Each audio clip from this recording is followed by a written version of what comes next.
For advertisement, call 8125893028. Our Gmail maxtvtelugu@gmail.com. నా పేరు doctor Ram Gopal. నేను హైదరాబాద్లో దిల్సుఖ్ నగర్లో మెట్రో పిల్లర్ నెంబర్ 1552 మీ సేవా రోడ్ మంజుసుధా హాస్పిటల్లో ఛానల్కు కొన్ని క్వశ్చన్స్ రాశారు. వాటికి ఆన్సర్స్ చెప్పడానికి ప్రయత్నం చేద్దాం. వైబ్రేట్ రింగ్స్ని అబ్బాయిలు వాడటం వల్ల ఏమైనా సమస్యలు ఉన్నాయా? అది ఎలా పెట్టుకోవాలి?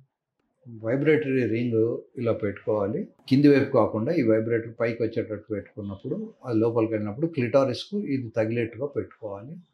సో అమ్మాయి క్లిటారిస్కు తగలడానికి వీలుగా ఈ వైబ్రేటర్ ఇక్కడ వస్తుంది. ఇప్పుడు మన రింగ్కి ఎట్లయితే మనం స్టోన్ వగేరా ఉంటుందో ఒక రింగ్ ఉంటుంది. ఆ రింగ్కు పైన ఒక చిన్న మెషిన్ ఉంటుంది. It is so small. దానికి చిన్న బ్యాటరీ ఉంటుంది. మన చేతికి కదా వాచ్కి పెట్టుకునే బ్యాటరీ లాంటి వాట్ బ్యాటరీ ఉంటుంది. ఆ బ్యాటరీ హెల్త్తో అది వైబ్రేట్ అవుతూ ఉంటుంది. సో ఈ వైబ్రేటరు అమ్మాయి క్లిటారిస్కు తగిలేటట్టు పై భాగంలో పెట్టుకోవాలి. కిందికి పెట్టుకోవడం వల్ల పెద్ద ఉపయోగం ఉండదు. Ring with vibrator are available in the market since long time also. దాదాపు 10 సంవత్సరాలు అయింది ఇవి మార్కెట్లోకి వచ్చేసి. ఈ వైబ్రేటర్ రింగ్ వల్ల ఎట్లాంటి ప్రమాదము ఏమీ లేదు. దానివల్ల ఓన్లీ థింగ్ ఇస్ అబ్బాయిలకు ఒకవేళ రింగ్ కనుక చాలా టైట్గా ఉంటే కొన్ని ప్రమాదములు వచ్చేటివి ఉంటాయి. ఒక్కోసారి వాపు వస్తుంది. కానీ మామూలుగా సరిపోయేంత రింగ్ పెట్టుకుంటే ఈ ప్రమాదం ఏమి ఉండదు. So it is one of the things advisable also. Especially కొద్దిమందికి డయాబెటీస్ ఉన్నా లేదా అమ్మాయిలకు చాలాసేపు అయితే కానీ వాళ్ళకు ఉత్సాహం రాదు, వాళ్ళు ఒక్కోసారి వాళ్ళకి ఆ ఫ్లూయిడ్ రాదు, అట్లాంటి వాళ్ళ కోసమని వైబ్రేటర్స్ చాలా ఉపయోగపడతాయి. వైబ్రేటర్ రింగ్ పెట్టుకోవడం వల్ల ఇతను లోపలికి ఎంటర్ అయినప్పుడు ఈ ప్రెషర్ ఉంటుంది డౌన్కి. తర్వాత ఈ వైబ్రేటర్ ఏమో క్లిటారిస్కి తగిలి క్లిటారిస్ కూడా స్టిమ్యులేట్ అవుతుంది. కనుక it is one of the best things to be used. అమ్మాయిలు వర్జిన్ అని ఎలా తెలుస్తుంది? అసలు అమ్మాయి వర్జిన్ ఉండాలి అన్న కాన్సెప్టే రాంగ్. వర్జిన్ అనేది మానసికమైన పరిస్థితి. ఇప్పుడు ఫిజికల్గా అమ్మాయి ఎవరితో టచ్లో లేకున్నా మానసికంగా ఉండొచ్చు. ఇప్పుడు చాలామంది అబ్బాయిలు ఫ్యాంటసీ అంటారు.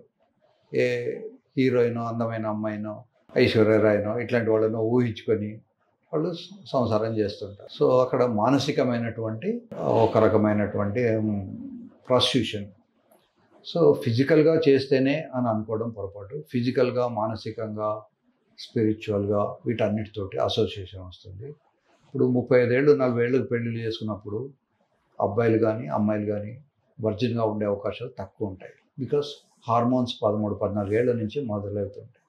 సో దాన్ని ఒక తప్పుగా భావించి దానివల్ల పెద్దగా తల్లలు బద్దలు కొట్టుకొని క్రైమ్స్ చేసి అమ్మాయి వర్జిన్ కాదేమో, అమ్మాయి ఇంకెవరితోటో తిరుగుతుందేమో అని అబ్బాయి ఎవరితోటో తిరుగుతున్నాడు అని అమ్మాయి ఊహించుకొని వీటి మీద టెన్షన్స్ పెట్టుకొని ఒకళ్ళు పోట్లాడుకొని లేదా ఒక్కొక్కసారి క్రైమ్స్ దాకా వెళ్ళి సూసైడ్ చేసుకోవడము లేదా మర్డర్ చేయడము ఇవన్నీ ఉంటాయి. కనుక ముందు ఈ వర్జినిటీ సైకలాజికల్గా ఇట్ ఈజ్ ఇండివిజువల్ రైట్.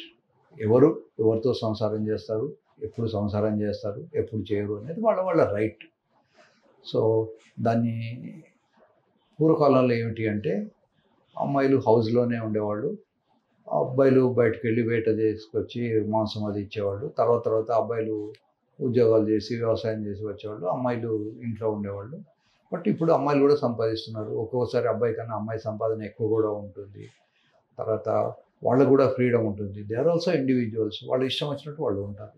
కనుక ఈ అమ్మాయికి ఏముంటే వర్జినిటీ, హైమన్ ఉంటే వర్జిన్, హైమన్ లేకపోతే వర్జిన్ కాదు అని అనుకోవడం కూడా పొరపాటు. ఒక్కోసారి జంప్ చేసినప్పుడు, స్కిప్పింగ్ ఆట ఆడుకున్నప్పుడు కానీ హైమన్ తెగిపోవచ్చు, హైమన్ అసలు పుట్టుకలోనే ఉండకపోవచ్చు.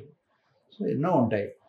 హైమన్ ఒక క్యారెక్టర్ అది ఉంటేనే అమ్మాయి వర్జినే నాకు భార్య కావాలి అని అనుకోవడం పొరపాటు. వాళ్ళకు రెస్పెక్ట్ ఇవ్వడం నేర్చుకోవాలి. మగవాళ్ళందరూ కూడా మారిపోవాలి.